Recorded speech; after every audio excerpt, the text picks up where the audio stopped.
host of the Gridiron.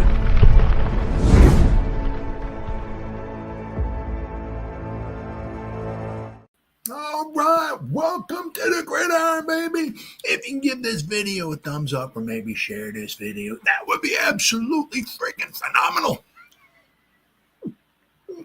If you subscribe to my channel, thank you. If not, please go down below, hit the subscribe button, hit that bell icon. That way, next time I go live, if I put a video out, you'll be notified. And it's free of charge. What do you got to lose? But if you are subscribed to my channel, thank you. If you want to help support my channel out, description box below, very top link, takes you to my membership page. I got 3 different membership levels. Each one has their own little perks to them. So if you want to help support my channel out, it would mean so much to me. And I thank you in advance. Thank you. Bam. Hey, what's up, everybody? You know how... Whoa, hello. How's my phone? Now, finally, just underneath that is another link. Takes you to my Facebook group. It's called the New York Giants Gridiron. It's my Facebook group. We have over 9,600 members in the group. It's doing simply marvelous, might I add. Basically, if I'm alive and breathing, and if I got internet access, I am putting stuff in this group darn near 365. It's called the New York Giants Gridiron. It's my Facebook group. Please join it. You will not be dissatisfied. I promise. Well, this is the time of, one thing I love, about this, it's this time of year, it's like when guys start getting let go, right? And, and then of course, every newspaper on God's green earth, or in like the New York, New York Post and all that and everything. So-and-so was let go. Could the Giants come in and swoop up this guy? Or so-and-so, could the Giants come in and trade for this guy? And so-and-so, could the Giants pick this guy up as a free agent? And it's everybody. It's every guy. It's amazing. Well, that's pretty much, except for maybe like one portion of the program. This is going to be just one of those. Oh, Tim Marks. Tim Marks is in the house, but this is going to be one of those. You see some of them, it's funny. Some of the stuff is really, really comical. But the Giants did sign a couple of guys. We're gonna go over that. That's for sure. And of course, one of them, one of the things I'm going to be talking about here is, unfortunately, a guy that's getting a lot of attention that's probably going to be on his way out. But one of them, this one, I seen this one. This is kind of funny. Giants are trade favorites to trade for Kyler Murray. Now, apparently, the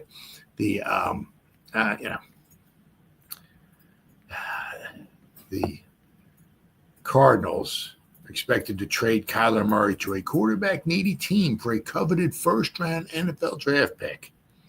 Well, I don't think there's any way at all the Giants are going to be trading for giving up the pick number 3 in the draft for Kyler Murray. I don't see that. Ain't no way that's happening there. Maybe some quarterback-needy team might want him, but I don't think the Giants are going to wind up going in there for him. Let's see. The Cardinals appeared to go all in with Murray as their franchise quarterback when they signed him to a 5-year, $230 million deal in 2022. Before landing the massive deal, Murray showed plenty of promise, but had only led the Cardinals to the playoffs once in his young career. And I think his winning, he only has 1 year, Kyler, where he actually has a winning record as a starter. And that might have been the 1 year. Let's see here, where they went to the playoffs. Let's see here. Okay, so in 2019, he was 5-10. This is his record as a starter. 2019, he was 5-10-1. Then in 2020, he was 8-8. 2021, he was 9-5. Then he was 3-8 in 2022, 3-5 in 2023, and 8-9 last year. So, with 6, obviously he came in the same Daniel Jones, right?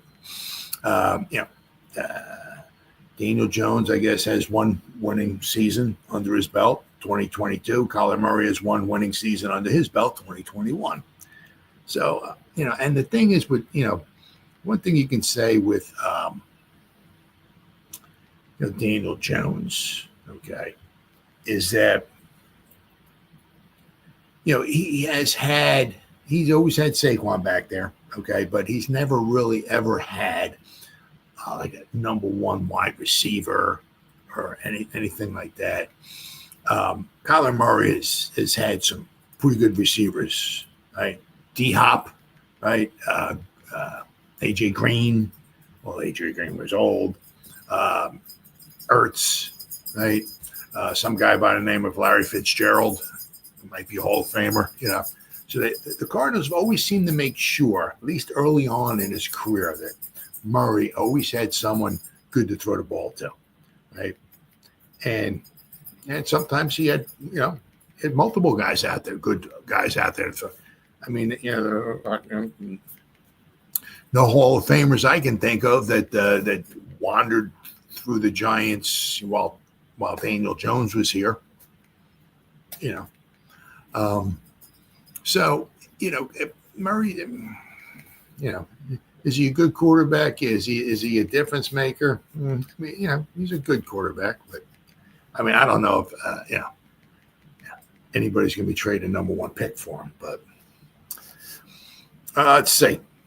Since signing the extension, Murray struggled with injuries because he's not a very big dude. He played in just 8 games in 2022 and 11 in 2023. Now, he did play in all 17 this year, though. Got to give him some credit there. Finally, the Cardinals quarterback played 17 games this past season, but was inconsistent at times and didn't play well enough to lead the team to the playoffs. He finished the year with 3,851 passing yards, 21 touchdowns, and 11 interceptions. So basically 2-1, right? While rushing for another 572 yards and 5 touchdowns with his legs. Cardinals have clearly tried their best to build around Murray on the offensive side of the ball. Yes, they have. They just inked out James Conner, good stud of a running back. Now, obviously, Larry Fitzgerald's gone and all of that, but they did bring in Marvin Harrison Jr. So Murray would have a true number one wide receiver, and Trey McBride is turning into one of the top young tight ends in the league. It wasn't too long ago where there were legitimate discussions on whether the Cardinals should have sat Murray for the 2023 season so they wouldn't risk him getting hurt again, which would mean paying him more money when it looked like the contract extension was a major bust. But in week 2 of 2024 season, Murray showed yet again as to why he should be the franchise quarterback in Arizona, becoming just the second player in NFL history with 250 passing yards, 50-plus rushing yards, and a perfect 158.3 passer rating in the 41-10 blowout over the Rams. Even with that brilliant performance and other solid showings throughout the year, Murray and the Cardinals sputtered, leaving his future once again in question. Now, once again, TWSN, I don't even know what that is, believes that the Giants will trade their first-round pick. It's not happening. I don't know. New York is a very logical landing spot for Murray. In Arizona, it's become a tired act with few who still believe that he is the guy everyone thought he was on draft night. New York gets a player ready for a fresh start who has immediate name recognition. I don't know where these people get. The new zip code could be a huge change to jumpstart a stagnant career and erase the word bust often associated with any discussion had about him. Meanwhile, Arizona gets a chance to revive an afterthought of a franchise. Murray for the number 3 overall. I don't know where these people, I don't know what these people are smoking. I mean, it is really comical. I mean, it's just obviously to get morons like me to read their article. I mean, but the number 3 overall pick, yeah, it's not happening.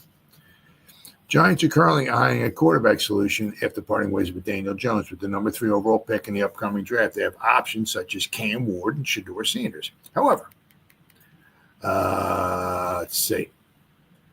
The Giants are as favorites to trade for the Arizona Cardinals' Kyler Murray, a move that could dramatically change the dynamics of the league. Given head coach Brian Dable's pressure to improve the team's performance, a bold acquisition may be necessary. Murray, a former Heisman Trophy winner, has a solid but mixed record, making him a noteworthy target for the struggling franchise. But, I mean, if he was Patrick Mahomes or something like that, or we'd be talking the number 3 overall pick or something, but it's not happening. Murray has a career record of 36, 45, and 1. So he was at a not very good team, and he's 36, 45, and 1, and he's going to come to a team that's even worse. What do you think his record's going to be? 2022, Murray signed a 5-year contract for $230 million, with $18 million due in 2025. The Giants are exploring options, including the draft and free agency for the next quarterback. Sam Darnold is among the top free agent quarterbacks expected to be available this offseason. What's next? As the new league year approaches on March 12th, what's next? The Giants will need to make strategic decisions about their quarterback future. Should they pursue Murray? It could lead to significant roster changes and impact the draft strategy. Bottom line, the Giants are at a critical juncture. Securing a reliable quarterback like Murray could rejuvenate the franchise, but it may come at a high cost in draft capital. That's not happening. That's not happening. So, but I'll tell you what, there's plenty of speculations out there now. So we got Murray, right? So he's one, but that's Kyler Murray. I mean, Kyler Murray to the Giants. Hey, anything's possible. Not the number 3 pick overall in the draft. That's not happening. Absolutely no way. I mean, I said if Murray was, more of a proven veteran, or he got his team to the playoffs, multiple deep runs and stuff like that, and all that. Maybe, but absolutely not. Absolutely not. All right, then we got this one. Williams from the Eagles. Could the Giants steal stud defensive tackle from the enemy? Right, the Eagles are letting go some guys. Of course, they extended a couple guys so they're dishing out some money, but they're also letting some guys go as well too. So Howie Roseman's rewarding some of his players, right? But he's also obviously they can't keep everybody, right? So they are letting go some players now. Now, this one here would be pretty cool. I mean, the one thing is now that Super Bowl champion defensive tackle could sign with the Giants in free agency. Giants could get some revenge against the Eagles if a defensive tackle, Milton Williams, hits free agency. Now, the thing is, he's not overwhelming in the run game, right? At some point, Giants general manager Joe Schoen will have to swing big in free agency. The Giants have plenty of cap space and don't need to chase the class most expensive quarterbacks. Schoen's seat is hot, and as his job security wanes, his urgency should increase. New York has no shortage of needs. Either a veteran quarterback will be added to insulate the room. Receiver Darius Slayton could open a job on the boundary. That's right. There's bound to be some reshuffling on the offensive line, and the defense requires reinforcements. Of course, we need a cornerback. Among the top needs on defense are cornerback and defensive tackle, helping the unit make good on a solid pass rush and finding nose tackle Dexter Lawrence a worthy sidekick. Thus, it remains possible that Super Bowl champion defensive tackle Milton Williams could sign with the Giants in free agency. He capped off his rookie contract with a bang, playing exceptionally well in the Super Bowl, making himself money in the game's biggest stage. The Eagles can't keep everyone, a consequence of having quality talent all over the place, and their quest for another championship might require getting cheaper in the trenches. Williams, though, was ESPN's 16th ranked free agent entering the offseason. 16th ranked, so that's They got him rated up there pretty high. Williams is in strength to displace blockers at the point of attack.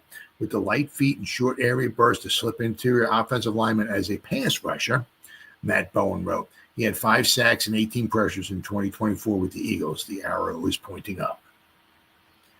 New York hasn't paired Sexy Dexy with the Dynamo at tackle since, of course, Leo the Lion was traded away to the Seahawks. Pairing him with a more athletic 3-tech should help each of them, especially given the pass rush synergy with the help of edge rushers Brian Burns and Kayvon Thibodeau. Shane's actions have long signaled the desire to build a truly elite defensive line. Williams is their opportunity to build one. Given the prevalence of pass rushers in today's game, Williams will be in high demand, potentially about $20 million per year. But for a Giants team that needs to build a truly elite unit, Williams remains a priority target. Now, with Williams here, all right, now he is, he's gone. Let's see. He obviously he's not a full-time. He's not a full-time player. He had 653 snaps this past season, right? But he graded out a 76.5. Once again, this is just strictly PFF. Okay. They gave him 54 pressures. They got him down for 8 sacks. Okay, so grand total of 54 pressures. But 54 pressures, he only had 418 pass rushing opportunities. So 54 pressures, I mean, he's like, that's like 1 out of, what the heck would that be? 1 out of 8, like 1 out of every 8 times he rushed, he got a pressure. That's pretty good. That's really pretty good. In 2023, he graded out at a 70.4. 2022, he graded at a 72.2. So you're going to get somebody who's pretty solid in there, pretty decent. Now, of course, the one thing that helps is that sometimes guys in the obviously in the interior, right?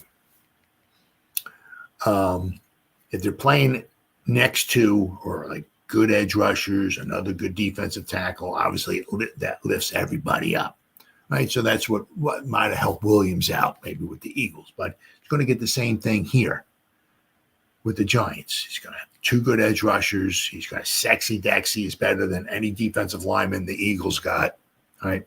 So Williams would help Sexy out. Sexy would help Williams out. So, right? I mean, of course, you got to, the build up in the trenches, is very, very important. Now, the thing is, you're not sure what the Giants' obviously plan is going forward. I did a video last time. I did a video. They were talking about them going maybe big in the guard free agent market, right? Maybe bring Van Roten back on the cheap, right? Because I'm sure he was not very expensive last year. Bring him back on the cheap, be fine by me. But go out there and bring in a younger, established guard, right? Help build up the offensive line. But if the Giants, want to get the best from their defense, help to build up in the trenches there. Let's get somebody next to Sexy that can really, raise some heck in there. Now, whether it's, I don't know what they're planning on doing in the first round, but if you don't do that in the first, maybe grab a defensive tackle in the second round. There's supposed to be a good defensive tackle class. Let's get somebody good because Sexy is up here, right now. And this is as high as he's going to go. Because this is going to be, a 7th season. He's going to start kind of going down like this, somewhere along the line. I'm not saying this year, next year, whatever. Somewhere along the line, he's going to start going down. Let's get somebody next to him, right, when he's up here that can really help him out, right? Wouldn't it be great to have a great front four? This Nacho's not the answer. And actually Nacho might be one of the cap casualties this year. Save the Giants a few $1 million if they will let him go. But the thing is with Williams, okay, it's a little like this past season, his pass rush grade was a 91.7. It was just phenomenal. I mean, of course, their whole defense was just phenomenal, right? So you put good guys next to good guys, obviously, it lifts everybody up. But it might be the same thing that comes to New York, all right? So with Burns, Thibodeau, and you got Sexy Dexy, Williams' pass rush might still be really, really good.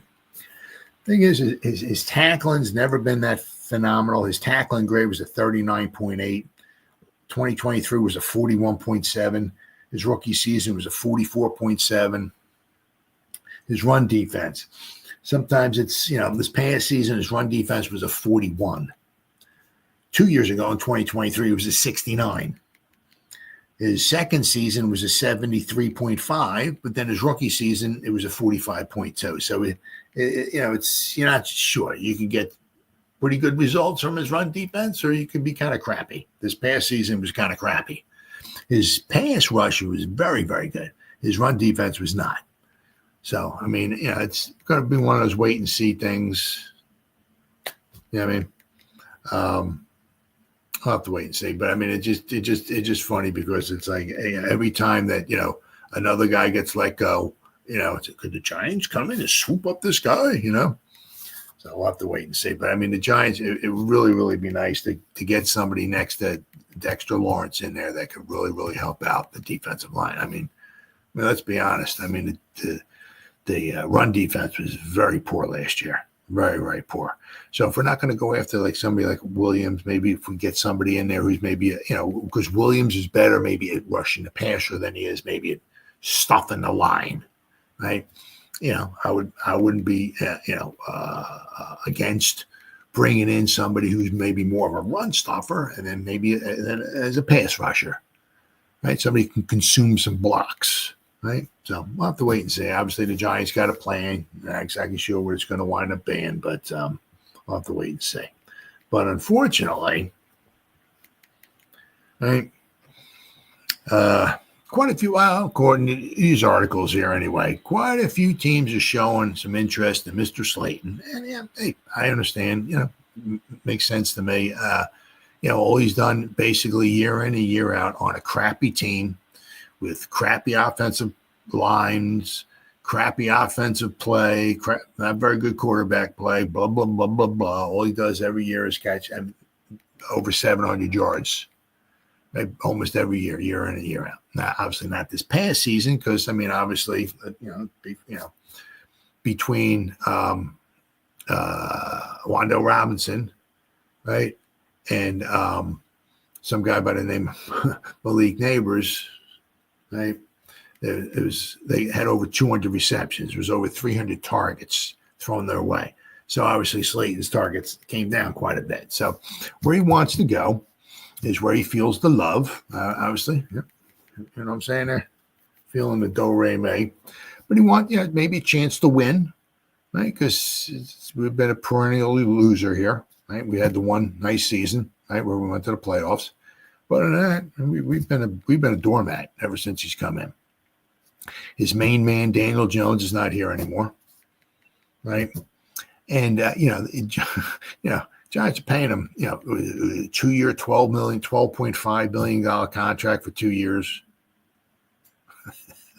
He wants to feel the love. Now, according to I believe it's PFF, he's supposed to make at least the $12 million per season, maybe 12 to 15 per season, right? Because he's got that speed; he can stretch the field, right? Not $12 million for 2 seasons, right? But I said he wants where he's going to, right? Maybe make some money, get more playing time, get more balls, and maybe have a chance to win. I don't blame him. I'd want the same thing for him. Obviously I wish him nothing but the best.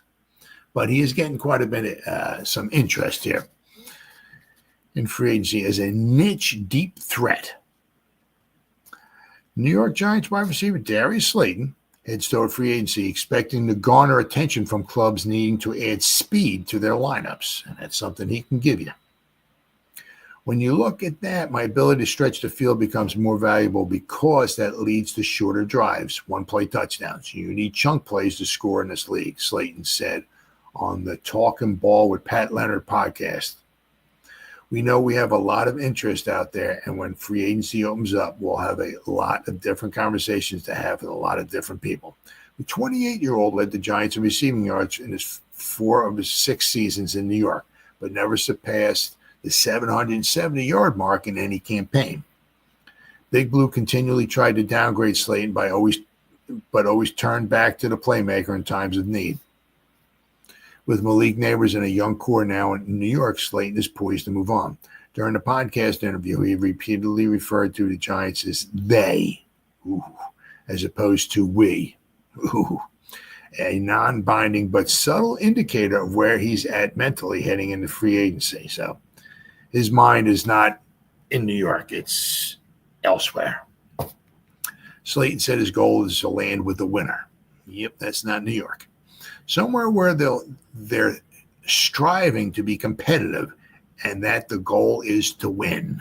Another little jab at the Giants. Definitely winning and being in an advantageous situation are probably two things that are really important for me right now, Slayton said. Because they don't usually say, that the guys, which is basically one of the biggest things, obviously, if not the biggest thing, is what's the do-re-mi? You never hear the guys say that. It's just whatever's best for me and my family. What's advantageous? What's best? They never say where the money's the most. They never come out and say that, but we know what they mean. Let's see. Obviously, 5 out of 6 years with the Giants, we weren't competitive. We didn't make the playoffs. We weren't really close to making the playoffs.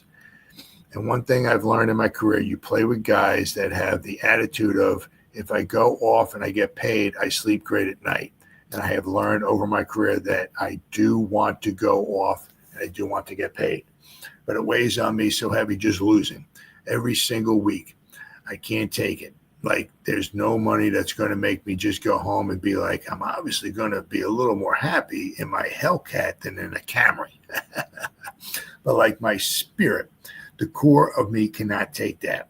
NFL clubs can always use speed, a threat like Slayton possesses in spades. He'd make a very nice wide receiver 3 on many teams as a field-stretching threat.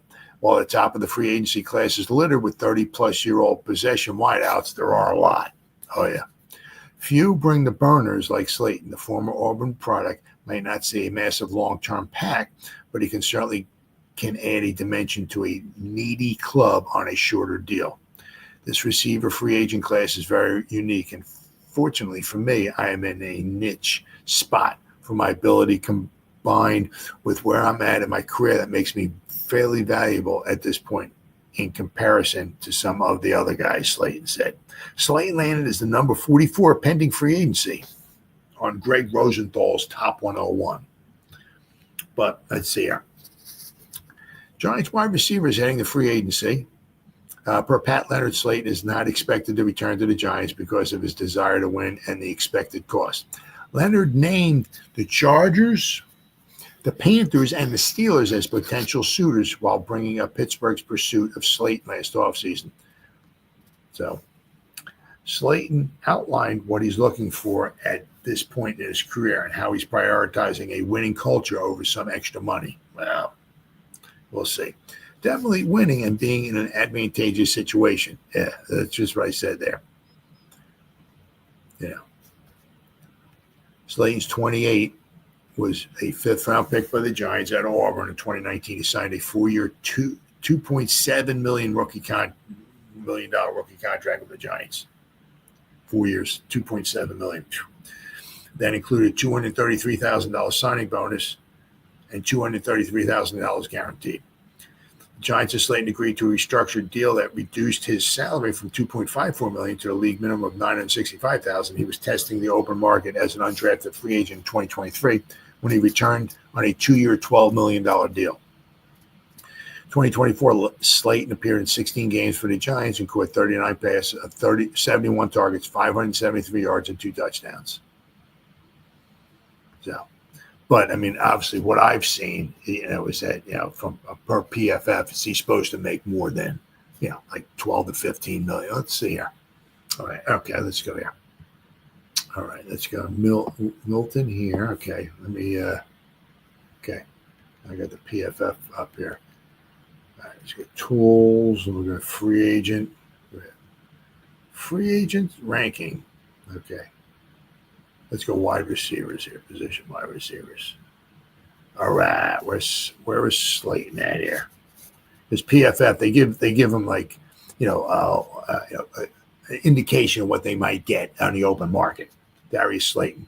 3 years, $12.5 million. That's what PFF is thinking.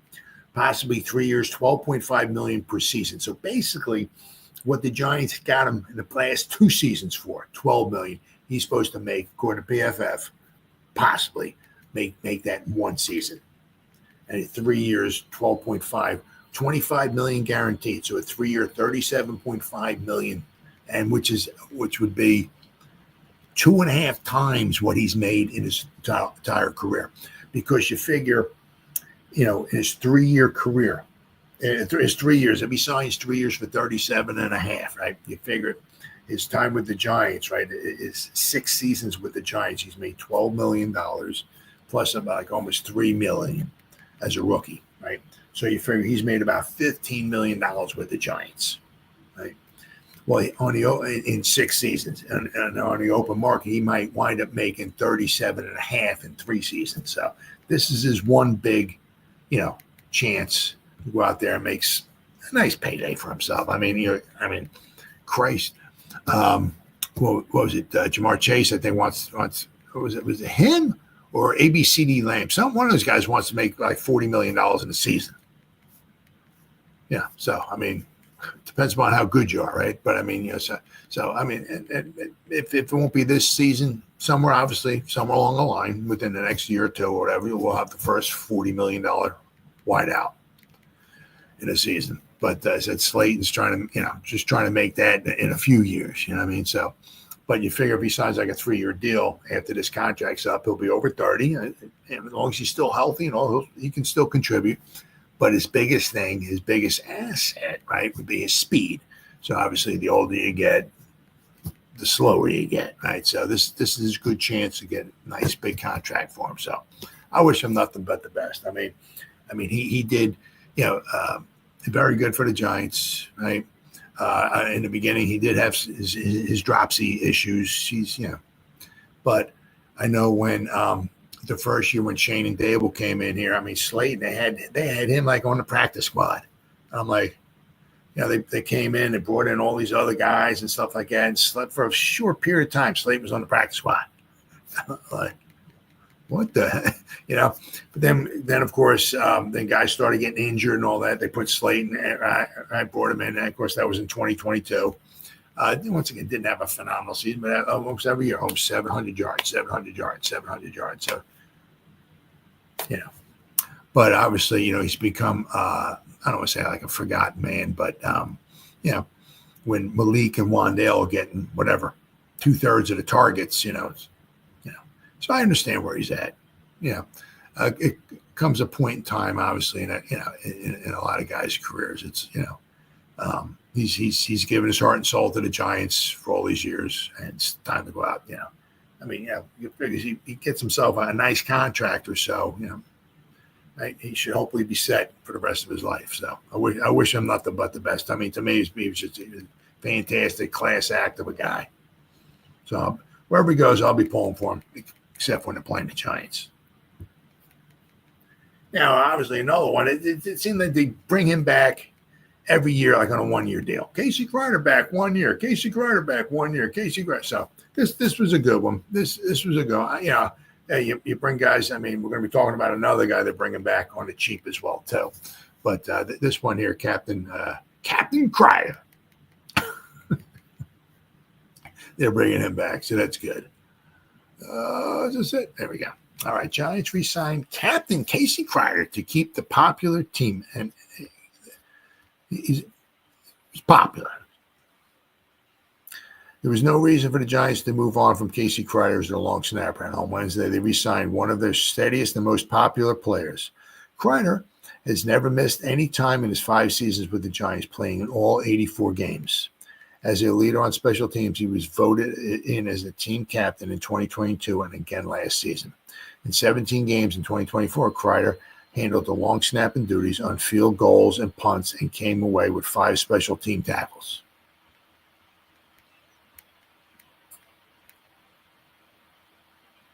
Jamie Gillen, the Giants punter the past 3 seasons, is set to become a free agent. So Kicker Graham Gano has 2 years remaining on his 3-year, $16.5 million contract. Now we're gonna have to keep an eye. I hope they bring the hammer back. I mean, I think he's done well. I don't, the one, if they don't wind up bringing the hammer back, I don't know. I mean, sometimes it's like you let somebody go and then you bring somebody in to replace the guy, and it's like, he really wasn't any better than the guy we just let go. But as I said, with Gano, we'll have to keep an eye out on that because he could become a cut casualty, or cap casual, whatever you want to call him, because of his injuries the past couple of seasons. His field goal percentage, obviously, because he's been injured, is really plummeted. And they could save themselves a few $1 million if they let him go. So, long-term long snapper. Giants re-signed special teams captain. Shane made sure another contributor would remain in East Rutherford just days before the start of the new league year. Giants re-signed special team captain and long snapper Casey Kreider ahead of free agency. Notably, Kreider has been a captain twice before as voted by his peers, donning the C on his chest in a locker room with legitimate turnover, losing all the guys we've lost over the past few years.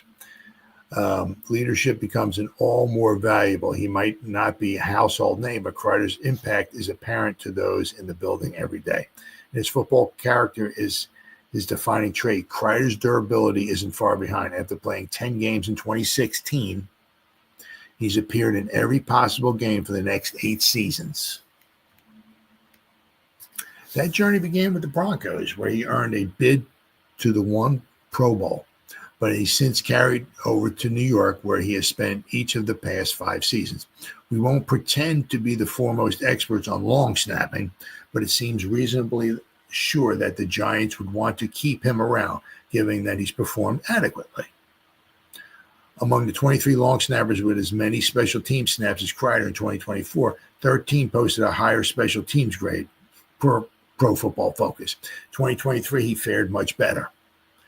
Given the importance of perfection in the special teams department, Kreider's role is making kicker Graham Gano and punter Jamie Gillen comfortable. Shouldn't be too hard to understand. Moving on from him would be an extra hole for New York to address, and for an organization that has struggled on special teams under head coach Brian Dable, that's an unnecessary risk. So, very, very, absolutely, obviously one of those guys that you bring in, but he's on the cheap. But once again, you need to have a long snapper, and of course, let's not forget that he was a captain, right? And it just the constant turnover. I mean, it just it doesn't really. I mean, I understand. When you're as crappy as the Giants, you need to bring in some different. Maybe get rid of some people, bring in some new people. I get that, but it's also very helpful to keep some, especially some of the captains. I mean, could you imagine if they let Sexy go? Would that make or like Andrew Thomas to let him go? Or it's like, some of the guys. It's very, very important to keep around, and obviously Casey Kreider is one of those guys. So I'm really, really happy that they brought him back. And speaking of guys they brought back,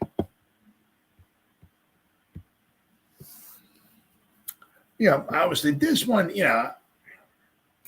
I mean, he's been with the Giants now, right, for a few years. He knows the offense. He knows Dable, right? We got Malik, right? We got Wandale. Be interesting to see if they do anything. I'm going to talk next, wink, wink, about the wide receivers. Maybe they'll bring in, because just seriously, if they're going to lose Slayton, okay, we don't have a real unbelievable threat of a tight end. Now, let's hope Theo Johnson works his way into something like that. Okay. But with Bellinger, right, Theo Johnson, I think what he had 29 receptions last year. Now, he was coming on. But we don't, Waller in his prime. Well, that's a threat of a tight end, right? But you figure, with Malik and Wandale, right? Now, if we're not going to bring back Slayton, I mean, Hyatt, is he going to step in there? And I don't know. I mean, I'm not so sure about that. Who's the other wide receiver going to be? Going to be out there most of the time, right? I mean, obviously, who's the quarterback going to be too? But I think this is especially a no-brainer because he was a exclusive rights free agent, meaning that if the Giants offer him a contract, he has to sign it. Right? He can't go shopping himself around or anything or become a free agent. Let me talk to my agent. No, you have to sign it. Right? But I mean, I said he knows the offense. Right? It's very, very important. And of course, to get somebody back like him on the cheap, very important. Because once again, you can't pay everybody $10 million. Duh, right? Let's see. Okay, here we go. Giants bringing back a fan favorite, Tommy Chicken Cutlet Parmesan on a 1-year contract. Everything's like a 1-year contract. It's just all 1 year.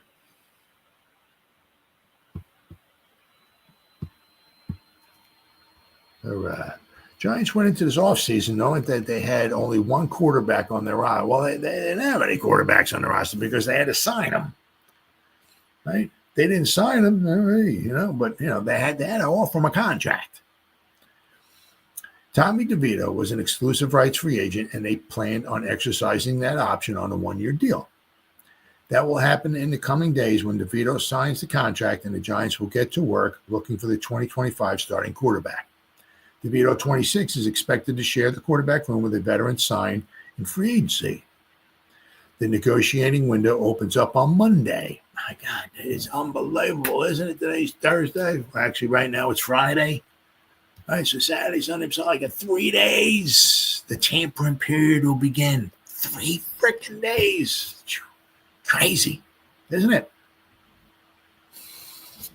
Let's see. The popular Cedar Grove, New Jersey product will try to hold on to a roster spot once the other quarterbacks arrive. DeVito started 2 games in 2024. The Giants lost both, but then again, they lost almost every game. When you lose, 14 out of 17 games, you lose almost every game, right? He did not throw a touchdown pass or an interception. Now, I've said this before, I am not a quarterback guru, but so one of the good things about Tommy DeVito, they didn't throw an interception. Well, one of the problems with Tommy DeVito is he didn't throw any interceptions. It's like, I could literally play a full game of football on the Giants, put the cap on, all that stuff, and not throw an interception the whole game. Not throw a touchdown pass, but I could throw the ball, 30 times, 40 times, not throw an interception. Get the ball, throw it on the ground. Get the ball, throw it on the ground. Get the ball, throw it on the ground. Get the ball, right? Sometimes he just doesn't, maybe his arm's not strong enough. He doesn't trust his arm. He doesn't trust what he's seeing. Maybe he's not reading the defense right. He doesn't want to make, but he doesn't seem to take sometimes those, just gun the freaking ball in there, right? He's, he doesn't want to be the reason why the Giants lost the game. He doesn't want to be, if DeVito didn't throw 3 interceptions, we probably would have won the game. He doesn't want that, right? So I'm saying, so it's nice that he doesn't throw interceptions, which is, obviously, turnovers are huge. But as I said, and sometimes he just doesn't maybe take the chance, right? So then again, maybe he just doesn't have, obviously the caliber of an arm. Like maybe try to gun things in. Maybe the guys aren't getting open up enough.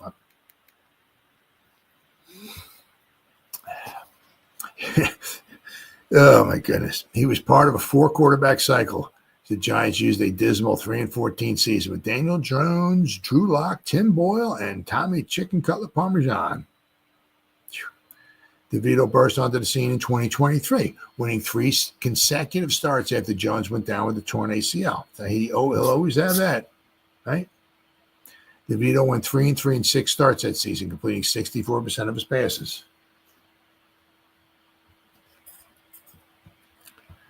Giants quarterback Tommy DeVito re-signing with the team, making him the only quarterback on the roster at the moment.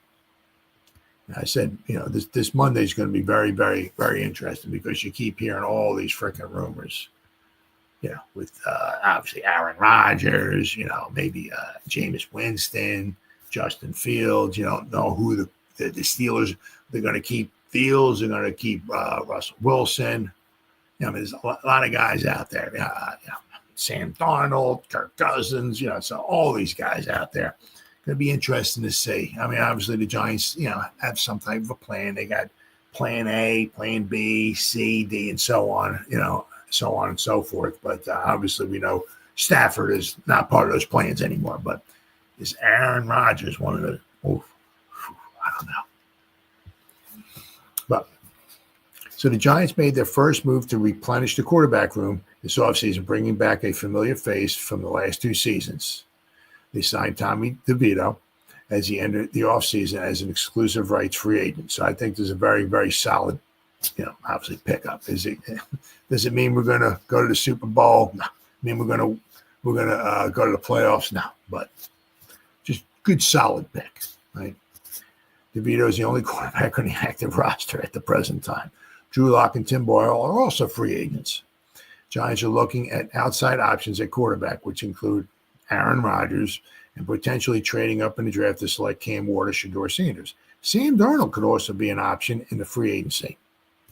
Right now, the Giants have DeVito to compete for a backup spot. DeVito was one of the biggest surprises of the NFL season in his rookie campaign in 2023, as he went 3-3 as a starter while completing 64% of his passes, 1,101 yards, 8 touchdowns, and only 3 interceptions. 89.2 passer rating. So basically in his 2 seasons, he's only thrown 3 interceptions. But once again, that's one of the problems still. DeVito struggled during the 2024 season as he completed 31 of 44 passes for 257 yards in 3 games with 2 starts for an 85.1 passer rating. He averaged just 5.8 yards per attempt and didn't throw a touchdown or an interception. The Giants were 0-2 in his 2 starts. I mean, that was just, the 5.8 yards per pass attempt is really sad. Really, really sad. Giants need depth in the quarterback room, and now they have DeVito at the very least. New York will likely be adding at least 2 more quarterbacks in the coming months. Well, I'm sure they'll be adding, they'll always be bringing guys in. Always be bringing guys in. But I'm sure we got to have the DeVito, right? We'll probably bring in some type of veteran. Now, what's the veteran on the pay scale? Are we talking the low end, 5 to 10 million? Or are we talking on the upper end there? 30 to 40 million or somewhere in between. We'll have to wait and see. And then what are the Giants going to do in the draft? Now, I tell you what, I mean, crazy as it seems. I saw somebody had his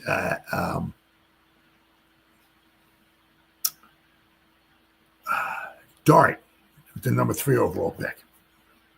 Wow. That jumped up there. I forgot who it was. Was it Bucky Brooks? Somebody had, who was it? Was it Cam Ward 1, Sanders 2, and then Dart 3?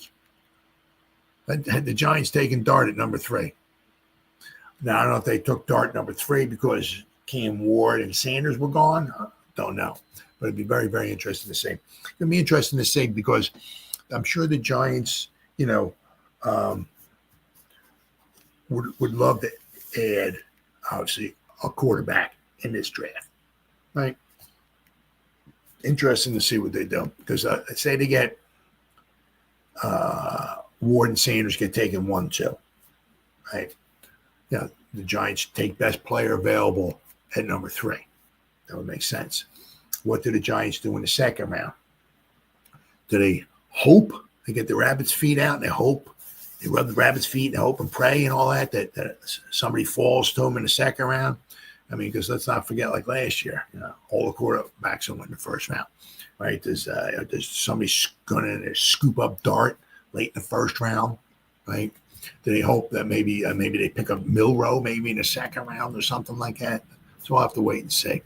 But, there's a good chance, obviously, they got Tommy Chicken Cutlet Parmesan. They're going to be adding probably some type of a veteran, right? And then probably maybe pick somebody up in the draft. We'll have to wait and see. But it's 3 days. Just 3 days to go. And we'll be finding out, maybe about Aaron Rodgers. So we'll have to wait and see. But, of course, then I've seen this, too. This is another good one. Now, speaking of, right? I mean, this would be boom, right? I don't know why. I don't know. Well, they did let go of Dockett. Duh. They let go of Lockett.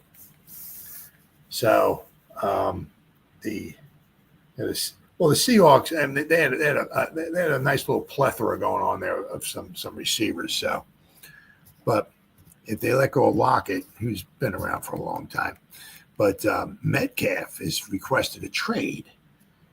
Very, very interesting. Now, let's see here. He's every year, he has had 900 yards receiving, at least. I think 900 was his lowest. It was his rookie season. Yes, his rookie season 2019. Okay. He had 900 receiving yards. This last season here in 2024, he had 992 yards. 2021, he had 967 yards, but in 2020, he had 1,303. 2022, he had 1,048. 2023, he had 1,014. He's had 48 touchdown receptions in 6 seasons, so he averages like 8 touchdowns. Basically, 1 touchdown every 2 games. He averages. So, I mean, just yards per reception for his career, 14.4. I mean, the dude is just a big stud. He'll be 28 years old, so he's still in his prime. He's requested a trade. Now, the thing is here. Now, let's see. His base salary this year is $18 million. His cap hit this year is $31.8 million. Now, that'd be interesting to see, right? You figure 31.8, almost $32 million. Now, they got this year. They got what signed there for. Okay, where are we at here? They added on. Let's see here. So this is his final year. He has some void years. Like he has like after this year, he has $7 million on a voidable contract that he's in dead cap money. So this is his last year of his contract. Okay, so he's making 30. His cap is 31.8. So I'm sure he's looking for a nice contract extension. Let's see here. He signed a 3-year, $72 million contract extension with the Seahawks in 2022. So what is that, 18? No, 18? No. What am I talking about? 20? Was it 2024? 24, 48? Yeah, so he's $24 million a year. So, whoever signs him or trades for him or whatever, now it's going to be interesting, right? Because I'm going to read this article that the Seahawks are looking, to get a nice little reward, obviously, trading Metcalf. But it'd be interesting to see because you can always, figure this stuff out, right? Does if I think they want like a first and a third for him, that's what they want. Not necessarily what they're going to get. But you can also figure this out. I'll tell you what, we'll give you this and this, and you eat half his salary. How's that sound, right? But whoever does trade for him, if somebody trades for him, right, he's going to want a new salary, a new contract next season. And you're not trading away, say, a second and a third for the guy, and you're going to let him walk next season. No, so you have all intentions upon signing the guy to a contract. Now, if if he was making 24 million a few years ago, he's going to want more than that, I'm sure, in his next contract, because he's still in his prime. The guys out there hustle. He blocks. Right? I can't remember because I'm a freaking idiot. That one play, I can't remember who they were playing. He chased the dude. He was like 10 yards behind the dude. It was like Monday night or Sunday night football, I think it was. I don't remember. Once again, I'm an idiot, so please forgive me. Is he the other guy on the other team either intercepted the pass or picked up a fumble, something like that, and he started running down the sideline, and like Metcalf was like nowhere in sight, and all of a sudden, and obviously he had the whole length of the field to catch the dude, but he caught the dude before he got into the end zone. The dude's a hustler. I mean, you look, the guy's freaking arms are as big as my legs. I mean, what a beast the freaking guy is. I'll tell you, it's so easy to get so carried away. It's like you're spending Monopoly money and all that. But I'll tell you what, boy, man, if you had Malik, you had Wandale, and you had that freaking beast over there, you got yourself a nice threesome of wide receivers. Ooh. Of course, we need a quarterback to throw the ball to him. But all right, let me see. Here we go. So should the Giants trade for DK Metcalf? Metcalf has asked the Seattle Seahawks to deal him. Giants have struggled offensively over the past 2 seasons. Yeah, you can say that. Making among the worst in the league in both scoring and total yardage. With the 2025 offseason in full swing, General Manager Joe Schoen is searching for ways to bolster the roster. Could the Seattle Seahawks star receiver DK Metcalf be part of the answer? On Wednesday, reports surfaced that Metcalf has requested a trade, and the Seahawks are willing to explore potential deals. The news came shortly after Seattle announced the release of veteran wide receiver Tyler Lockett. Now, I'm not if one has something to do with the other. Because Lockett's been there since Jesus Christ walked the earth. But once again, Lockett's getting a little old. Signaling a possible shift in their offensive approach. Metcalf is only 27. Remains one of the most physically dominant, physically, holy cow, wide receivers in the league. However, his role in Seattle diminished in 2024 as Jackson, Smith, and Jigba, right, emerges the team's go-to target. Despite playing through injuries and starting only 12 games, Metcalf still posted 66 receptions, 990. So he started only 12 games. He had 992 yards and 5 touchdowns. With 1 year remaining on his 3-year, $72 million contract, Seattle appears ready to move on. For a Giants team in need of explosive playmakers, trading for Metcalf could provide an immediate boost. While New York is expected to be in the market for a quarterback this offseason, adding a proven receiver like Metcalf would make the offense far more quarterback-friendly. Pairing him with Malik Neighbors could give the Giants one of the most dynamic wide receiver duos in the NFC. Right? The biggest hurdle is acquiring Metcalf is his contract. He carries a $31.7 million cap hit in 2025, though a new team could work out an extension to lower his immediate cap hit and spread the money into future years.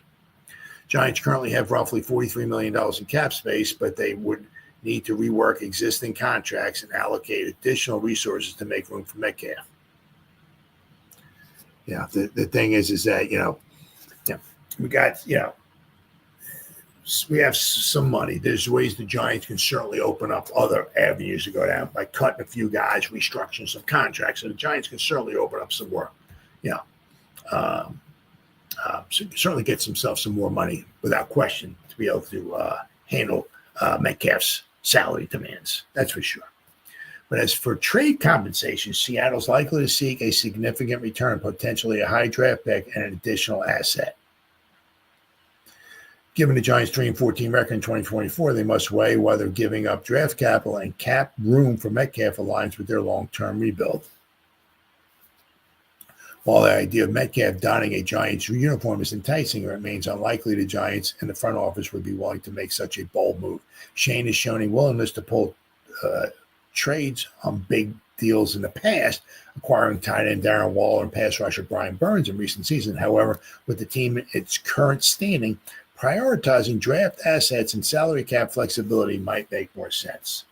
So, I mean, the one thing is that, they got they have a lot of money next year. They will have quite a bit of money next year. Now, of course, obviously, some of that means they don't have a quarterback on the roster for next year now. So, but if they're trying to bolster their their wide receiver, it's something they can certainly do in the draft, right? I mean, if they were to land Hunter, right, put the frickin' dude on the field and let it play out. Is he better at cornerback? Is he better at wide receiver? Is he pretty good at both? I mean, you keep him as cornerback number one and sprinkle him in on offense, need be. I'll have to wait and see. Right? It would be great to have, Metcalf on there. But once again, I mean, the Giants have so many needs. It's like, it's like getting a Ferrari, right? And it doesn't have an engine. You spend your whole time out there, buffing up and waxing the shell of the Ferrari. Look at that. Woo! But it has no engine, right? I mean, you get Metcalf out there, but, who's throwing him the ball, right? Are we sure there's the offensive line we want? Do we want to bolster the offensive line?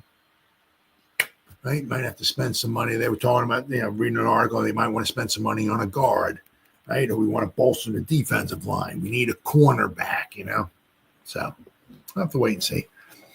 We'll have to wait and see. All right. And next here. Oh, this one. I'm like shaking my head on this one. I mean, what the man? Some of these things are just absolutely.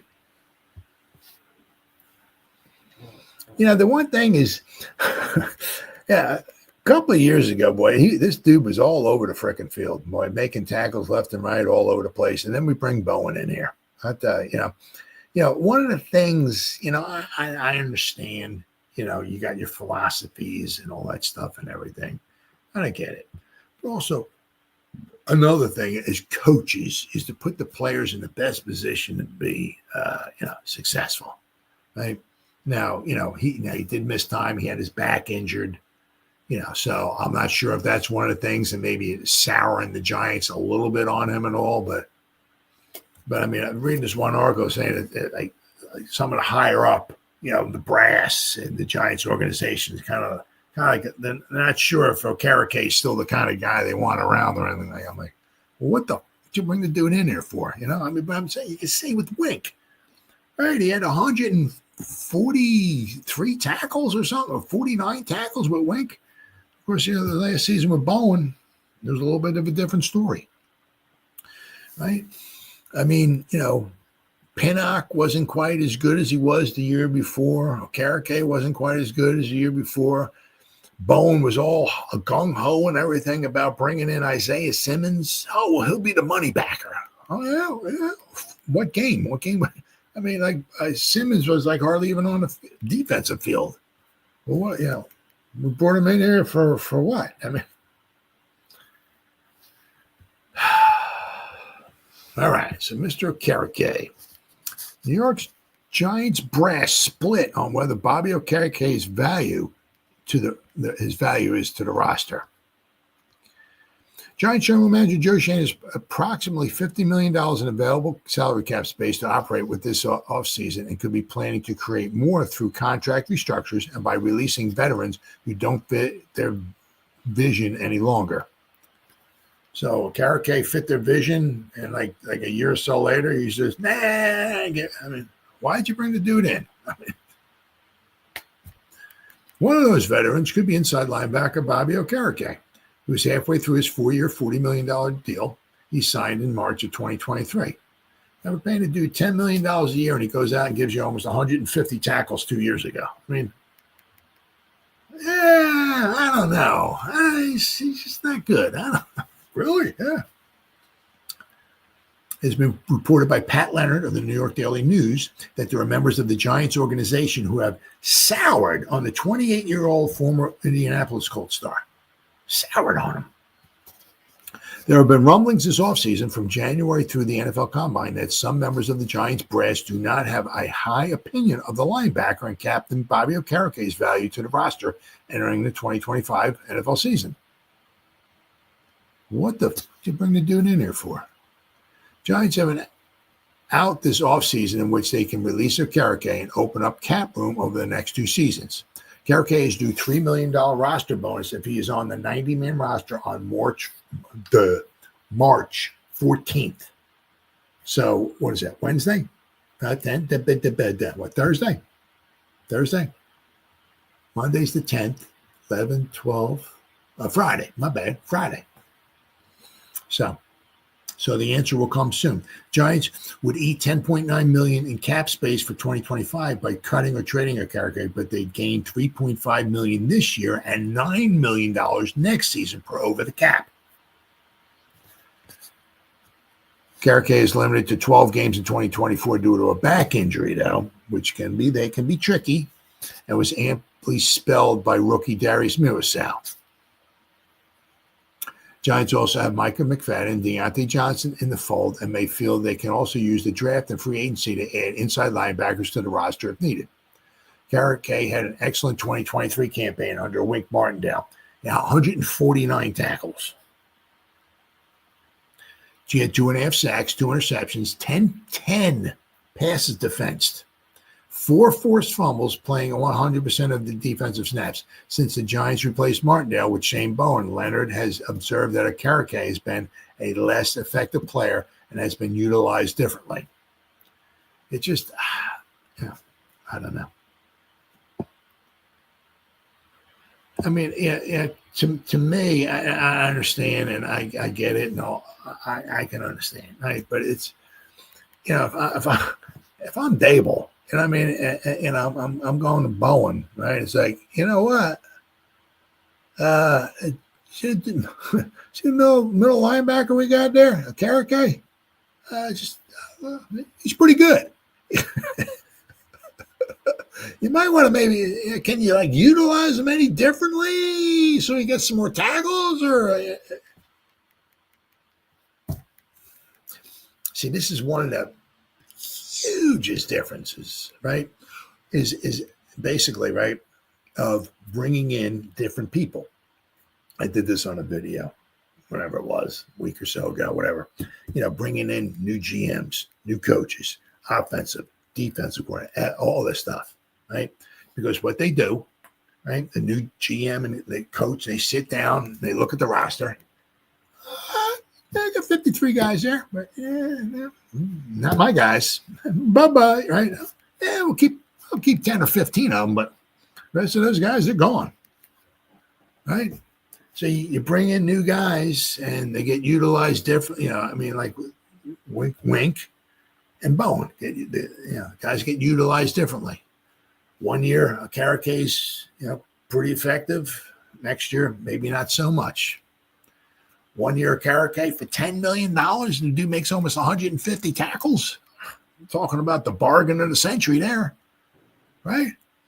Then the next year, he's making $10 million. I can't remember how many tackles he had. It was far less than 149. But it's like then the next year rolls in, you bring in a new defense, and it doesn't look the same. That's one of the biggest problems is with that constant turnover.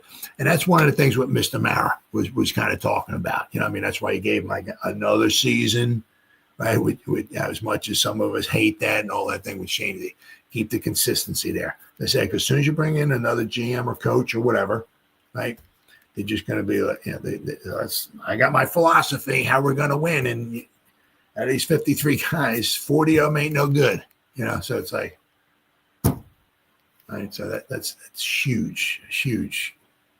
I mean, the turnover stuff. All right. All right. Where we at here? Bobby Karake, surprise New York Giants cut candidate. So linebacker and defensive captain Bobby Karake did not have the same impact for the Giants in 2024 as he did in 2023. Now, there's a report that Karake might not have a full support within the organization. Pat Leonard of the Daily News wrote, there have been rumblings this offseason.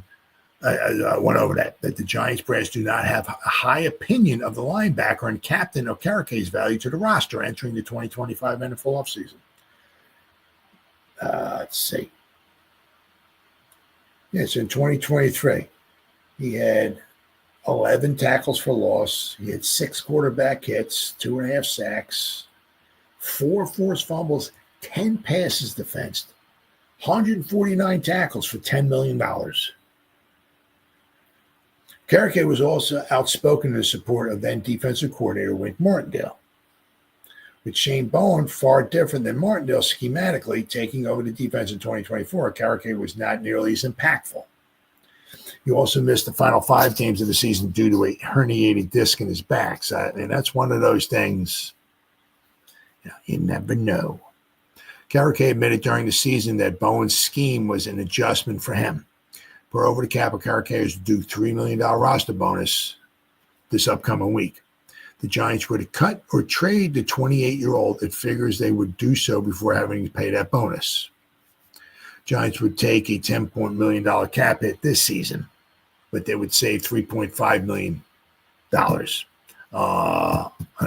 this year, salary cap. The Giants would plan to replace Carrick. Defensive captain is unknown. It would seem logical to try and find a way to get more production out of a good player and a good locker room presence who is in his prime. But if he doesn't fit what Bowen and the Giants want, then anything could happen. I mean, it just, anything's possible. But I mean, the one thing is,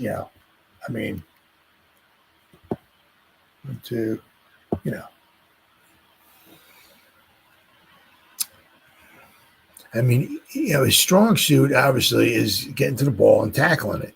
One of the problems the Giants had was, sometimes their defensive line just gets gashed, right? So you need a good, they can certainly get somebody in the draft, but we have a lot of holes to fill, right? If you let a Carrick go, now if you're going to let Muasau, Deontay Johnson, and Micah McFadden be your inside linebackers, okay, but there's a little bit of a step down there. McFadden didn't do too bad last year, right? But, you got to give Shane some credit there. That class that McFadden came in is not looking so wonderful right now. But McFadden was at the 4th or 5th round, wound up being a pretty good pick. Right, so and he had a very good draft last year. Let's see if he can do the same thing here. Maybe he can pick up another good inside linebacker in the 4th round or so. Right, I'm saying, but if you get rid of a Carrick, okay, but you're still going to bring somebody in there without question. But I said, that's one of the biggest freaking things is that bringing new people in there. They bring in new people, bringing their own philosophies and all of that. And then basically it's like all the stuff that you got, the players that you got may not fit what they like to do schematically. And then, then you start letting them go. You sign them, and like a year or so later, you let them go. It's like, what the fuck are we doing? Now this one here, this kind of like a no-brainer. Yeah. Giants have had the worst supporting cast since 2020. Now I'm going to share my screen here. Really pathetic. Now, once again, there's so many analytics out there and all this stuff and all this, but it's I can certainly see where the Giants had the worst supporting cast. Where are we at here? Is this it? Okay. Giants have had the NFL's worst supporting cast rating since 2020. It's no secret that the Giants have been one of the NFL's worst performing teams since winning the Super Bowl in February 2012. They have had just one winning season since 2013. They've had just one winning season since 2013? Who the hell wrote this? What about 2016? What about 2022? The Giants had just one winning season since 2013. Wow. I don't know. Somebody needs to pull their head out of the rear end when they write some of these reports. You might want to check. The Giants have had 2 winning seasons. Since 2020, the Giants have a record. Maybe they said they have had just one winning season since 2016. I don't know. But anyway, since 2020, the Giants have a record of 28-55-1, which is the 4th worst behind Carolina, the Jets, and Jacksonville. They have lost 10 or more games in 9 of the last 11 seasons.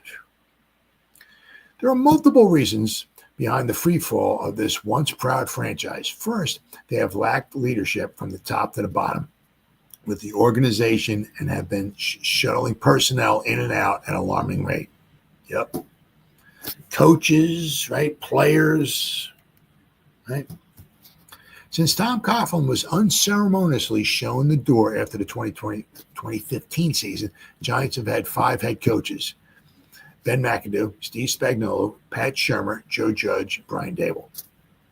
And 3 general managers, Jerry Reese, Dave Gettleman, and Joe Shane. This has led to the dysfunction in the front office and on the field. The Giants are still reeling, trying to find a franchise quarterback after crapping out with Daniel Jones, but they have also failed to supplement the quarterback with the necessary talent to succeed. In a recent ranking of supporting cast among NFL teams since 2020, the Giants finished, you guessed it, dead last. Now, the NFL ranks in supporting cast rating in terms of average team PFF rush, receiving, pass blocking, and run blocking grades. Everything except for passing, right, over the past 5 seasons. Now, let me share my screen here. I guess that's maybe, hopefully it pops up here. I got 75,000 tabs up here. Let me share. Share screen. Okay. All right, I gotta find. Let's see. Is this it? Nope. Oh, wait. Went wrong. There we go. This might be it. Yep. There she blows. Okay, here we go. All right, now. See the Rams. Now, the lower the number, the better. Okay, so keep that in mind. So when you go all the way down here to the Giants, right? Giants are 28.4. So obviously each one, it's ranking from 1 to 32. So if you got 32, you're the worst, right? So in 2020, the Giants supporting cast was 31. 2020, this is with Judge, right? We're at 31. Then we went down to a 30. And in 2022, we went to the playoffs where our supporting cast was a 21, which is still really bad. Then we went up to a 32, and then last season we were 28. So over the past 5 seasons, the Giants' supporting cast average is a 28.4. Meanwhile, you look at the Rams the 49ers up here, 4.2. It's by far the best. The Ravens, right, are 6.6. The Eagles, 7.6. That's when they were. The Eagles were 22. That was the one year. That was the first year for Judge. Remember, the Giants were 6-10. We still had somehow at 6-10. We still had a chance of winning the division, right? But then the Eagles had Hurts in there. They pulled Hurts out. Peterson pulled Hurts out against the last game of the season against, I don't know if they were the Washington, the WFTs, the WTFs, the Redskins, whatever the hell they were called back in 2020. Right, the last game of the season. If the Eagles won, the Giants would have won the division and gone to the playoffs. But anyway, I mean, look at the Chiefs, right? 8.2. The Packers, 8.4. The Bills, 10.2. The Lions, now the Lions did struggle, right? But then they started coming around, right, the past few years, right? The Rams, right? The Vikings. Yeah, so a lot of these teams, right? Now, I mean, look at that. I mean, it doesn't necessarily work out always in your favor. I mean, you look at the Falcons, number 1, and this past season, number 1, right? Didn't get him too far, did it? But that was offensively. Does it say it up here? Okay. The NFL ranks in supporting cast rating in terms of average, the PFF rating, all right? Well, rush, right? Receiving, pass blocking, and run blocking grades over the past 5 seasons. So this is what the Giants, right? So 31, 30, 21, 32, and 28. I mean, everybody's better than the Giants, right? The Giants were number 32 one time, though. But, I mean, out of the past 5 seasons, the Giants ranked 30th or worse 3 out of those 5 times. I mean, just absolutely horrible. Absolutely horrible, right? Oh my goodness, where we at here? Oh, there we go. I mean, just absolute total trash. Is there any more in this article here? Okay. Giants have drafted some fine players over the past decade, but none of their drafts have produced what could be considered a foundational core. Last year's draft class may change that, as all 6 draftees made major contributions right out of the gate. One would imagine the pendulum has to swing back at some point. Giant fans are beyond being patient at this point and have let their frustration be known. Perhaps that patience will pay off sometime soon. And this is another one. Yeah, I was looking at this too. Trey Hendrickson, right? There's 3 million guys out there who are all being free agents and everything, right? But I mean, it just, if the Giants were like, even back in the 70s when I started watching football, the Giants usually had up to 72, 73, whatever. But once they got George Martin, right, and Harry Carson, right, and then they had Mendenhall, and they drafted Van Pelt and Kelly and all that, they started building a good defense. So a lot of times when the Giants lost in the 70s because they sucked, it was, I mean, every now and then the defense would give up, a 30 or 40 burger. Yeah. But most of the time when the Giants lost, it had to do with it because their offense stunk. But the Giants had a good defense. And then, of course, then we got Lawrence Taylor in 81. And he just took the defense to another level, right? So a lot of times when we lost, it was because we didn't have a great offense. But at least we had something we could, we'll kick your ass on defense. That's what we'll do. And we had something to something to be jazzed up about, our defense. I mean, it's like, man, if we can ever get an offense to go with our defense, watch out.